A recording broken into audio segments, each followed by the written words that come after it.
حضرت جابر رضی الله تعالی عنہ روایت دی فرمایي چې نبی کریم صلی الله علیه وسلم فرمایلی چې د احرام په حالت کې محرم د پاره د ښکار غوښه خوړل جایز دي په دې شرط چې د پخپله نه کړي د ښکار او نه د لپاره شوی وي. دې حدیث روایت ابو داود شریف دارنګه ترمذی او نسائی شریف کړی دی. محترم مسلمانانو ورونو دې حدیث نه دا خبره معلومه شوه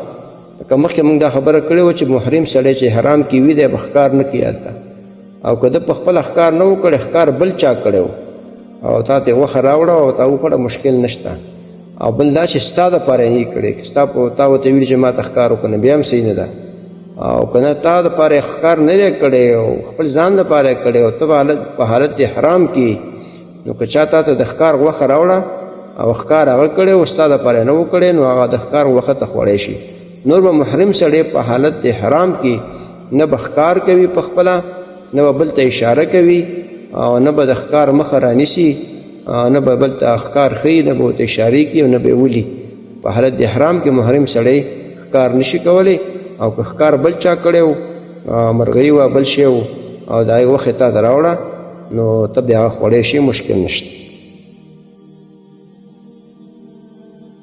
محترمو مسلمانانو ورونو تاسو ته چې کوم روزانه د حدیث د مفهوم راځي نو د مهربانۍ او د ثواب له مخې نورو مسلمانانو ته لیږدوئ او شیر کوئ. والسلام. د دیوبندي مسلک حنفي کاروان سټوډیو لخوا وړاندې کیږي.